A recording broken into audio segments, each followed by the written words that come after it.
two workers at the Tyson Foods plant were seriously burned when a hose filled with oil ruptured, igniting the oil mist and causing a fire and explosion in the boiler room. Which side are you on? Which side are you on?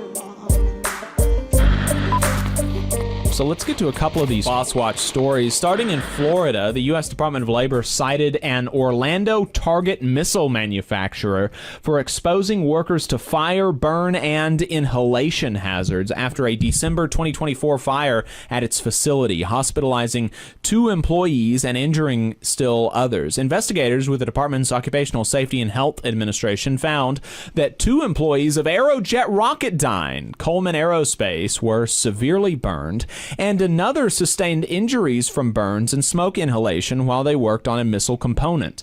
OSHA also determined that the employer exposed workers to burn and inhalation hazards from incorrectly stored and handled explosives and from failing to classify the physical hazards of a highly reactive chemical. Aerojet Rocketdyne was cited with 1 willful and 6 serious violations, with proposed penalties totaling over $260,000.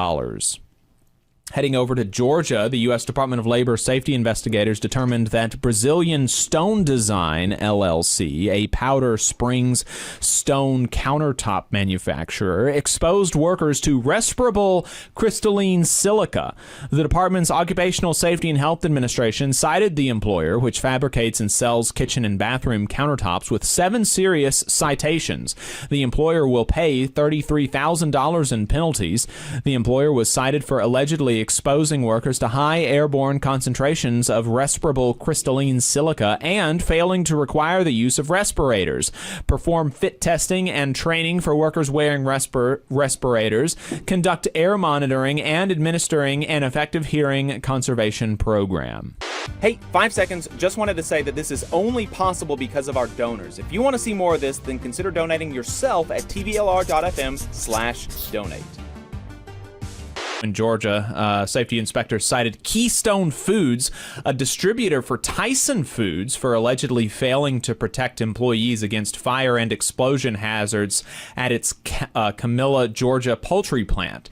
The department's Occupational Safety and Health Administration determined that on December 26, 2024, 2 workers at the plant, which is a wholly owned subsidiary of Tyson Foods, were seriously burned when a hose filled with oil ruptured, igniting the oil mist and causing a fire and explosion in the boiler room.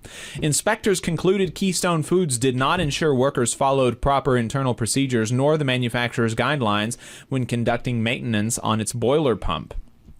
OSHA issued Keystone Foods a citation for a serious violation under the Occupational Safety and Health Act's General Duty Clause and proposed penalties of $16,000. The union that represents workers at the plant, the Retail, Wholesale, and Department Store Union, released a statement on that, with Stuart Applebaum saying, "What we've learned today is that Tyson Foods was in fact at fault for our members' near-life ending injuries, but a worker's life can never be monetarily valued, and it certainly cannot be valued at a few $1,000s." OSHA's decision to issue only modest fines in the wake of a devastating boiler explosion at Tyson's Camilla, Georgia poultry plant is the true embodiment of a broken system that lacks the teeth to protect workers. For a multi-billion-dollar corporation like Tyson, this fine is barely a drop in the bucket.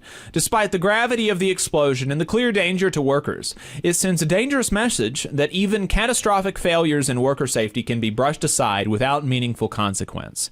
The only thing made clear today is that OSHA lacks the power, urgency, and resources needed to truly hold large corporations accountable. It took over 6 months for this decision to be issued, leaving our members, their families, and the Camilla community waiting for far too long for answers and accountability, and even now, they are left with neither. RWDSU members at the Camilla facility and across the poultry industry deserve real safety protections, real enforcement, and real respect for their lives and labor. We demand stronger standards to prevent future tragedies, timely investigations, and real penalties that match the scale of the harm done. The Southeast Council of RWDSU represents about 1,600 workers at the bargaining table at this Tyson facility in Camilla, Georgia. The RWDSU represents over 15,000 poultry workers at facilities across the southern United States, which includes workers at other Tyson facilities. This segment of Boss Watch Union Busters covers national updates. It's also sponsored by Labor Lab, which is an employer watchdog organization. They are committed to safeguarding the right to organize through unions, collective bargaining, and mutual aid. They do this by combing through reports that union busters are required to file with the Department of Labor. Here are the new filings from this week. Framatome Incorporated hired Government Resources Consultants of America without providing a compensation rate. QXO and Beacon Sales Acquisition hired LRI Consulting Services for $425 an hour. Brentag Great Lakes hired the Cummings Group at $3,000 a day. 3M Prairie du Chien hired Perceptive Counseling. They did not provide a compensation rate. McLaren Oakland Health hired Heightened Solutions at $500 an hour. And ABC Plumbing Sewer Heating ABC Plumbing, Sewer, Heating, and Cooling hired Employer Labor Solutions. They did not provide a compensation rate. And there were a couple of amendments. Here's one. Reconnect Labor Relations Consultants amended their filing for Ocean State job lots to change their compensation rates to $2,300 a day.